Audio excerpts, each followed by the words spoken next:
when I was pastoring a church in Canada, we had a friend in Whitehorse in the Yukon, about 1,000 miles north of where I lived. I needed the furniture that I had left in St. Louis at Brother Rome's church.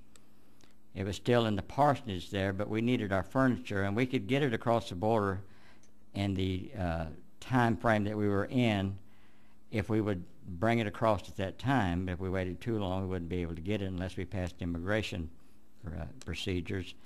But my friend in Whitehorse had been there too long to bring a bus that he owned across the border, and he needed that bus brought across the border. So we kind of got our heads together and decided, well, we can basically do what the world calls killing two birds with one stone. I'll go down to St. Louis by way of Peoria, Illinois, and his bus was in a place there where he'd had it repaired and all the things, supposed to be in pretty good shape. And I'll go there and get that bus, drive it to St. Louis, and get our furniture and haul our stuff back. Well, when I got to St. Louis with that bus, I had driven it. It was a bus that had 8 forward gears. It was the middle of July, and I drove it all the way to St. Louis, which from where I started out was about 150 miles, in fourth gear. And I noticed, although I was only going 50 miles an hour, the motor was really screaming loud, and it was starting to sling oil up and down the sides of the bus, because I didn't have enough knowledge to know that when you got all these marks on the gear shift, that means you still got some more gears to switch over to.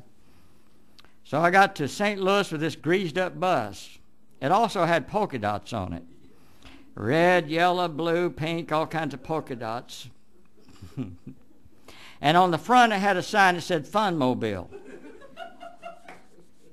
But it's a Funmobile polka dotted yellow 85 passenger long bus with and it was it was really a challenge for me, because I had all this house full of furniture, things we didn't really need.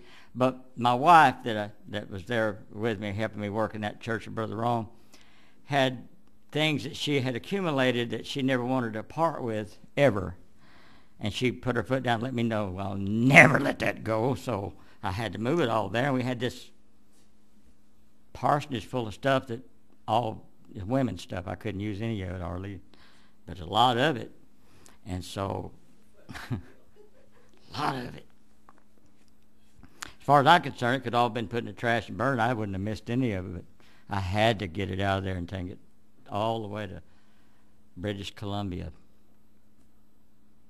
So here I am out there trying to load that bus. But that furniture, you can't, when you got 85 passenger bus filled with seats in it, you can't put much furniture in it because it's full of seats. So I decided to take the seats out and put them on top of the bus.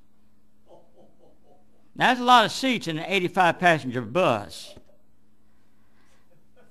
When I started, I gotta tell this fast because it gets too long. I'll make it fast. It took a long time for this story to unfold, but when I started taking those seats out, I couldn't get the nuts and bolts to work right because they were rusted.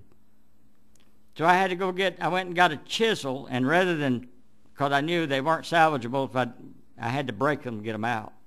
So I got a chisel and a hammer, and I would break each one of those things to work the seats loose. But there wasn't any place to tie them on top, so I had to go to a hardware store, and I picked up something so I could put little holes in the top and put these little, screw these little old metal things down so I'd have places to tie things onto. I've never told some of these details of how my mind works. Some of you have seen how it works, but like the computer I glued up real good for Brother Bradley. But anyway, so anyway, I had all these little old metal loops up there screwed through the top of that bus, so I tried it on one seat. I broke the bolts to take the seat out, and then got a guy to help me get up on top of that big old bus, and I got some rope, and I tied that seat down around that little old thing, and it worked. And I said, well, I'll just put holes all through the top of the bus, and and then because I got to get all this stuff up there somehow. But I made those things so they would hold real good. So I piled, because it's hard to get. It's easy seemingly for them to be in the bus, but there wasn't room on top of the bus for all of them. So I had to pile them on top of each other.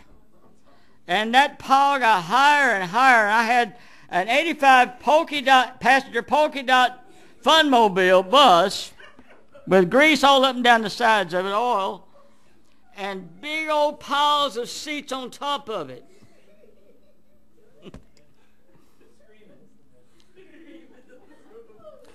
When Brother Rome came out of the church after we got the bus packed and loaded and we were getting ready to leave, he scratched his head and looked at that and he said, "I wouldn't be in your shoes for all the money in the world."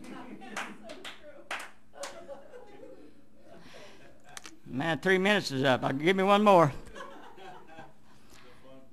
So me and my family got in that bus and we had it so crowded with my wife's stuff that there was only room for all four of us to sit right up in the front, huddled together. And we were driving, but in order to go north, first we had to go south. We had to go to Arkansas, which was 400 miles south. And then we were going to go to Canada. So I drove out of St. Louis. I was just getting a few miles out, going up a hill, and that loaded down long polka dot Funmobile with seats piled on top full of furniture was struggling to get up this hill, and one light had quit working, so I only had one headlight. And I was trying to fiddle with that to see what's going wrong with my light. And we were getting slower and slower trying to climb this hill. And all of a sudden, boom! And we felt ourselves, jerk backwards, and stuff started falling all around us. All that furniture just started breaking apart and just falling and crumbling. And, my wife said, "Oh, my stuff." She said, "What happened?"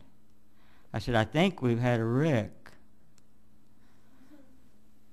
I went back behind that bus, and there was sitting there a beautiful automobile. I guess it had been beautiful, but it was totally smashed up. And some guy had come up that hill at a fast rate of speed, drunk, and he was sitting in that smashed up car, looking at that bus. He had blood streaming down his face, smelled of alcohol on his breath, but he was staring at that polka dot bus, Funmobile. He was just looking at it. And after a while, I said, "You all right?" He said, "What is it?"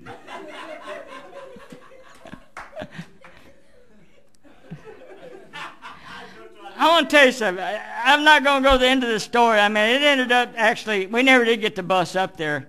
All the furniture was ruined, and, and the holes on top, after we got to Arkansas, we stayed a while, and we had several rainstorms. So what wasn't ruined got ruined from the leaks from the holes I put through the top. And it was just a big old mess. And we abandoned the bus and left it in my daddy's church parking lot.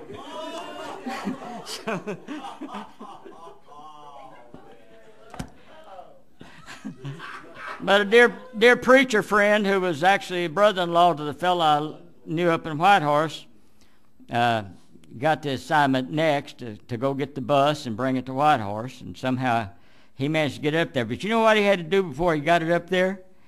He had to take all the junk out of it that we put in it.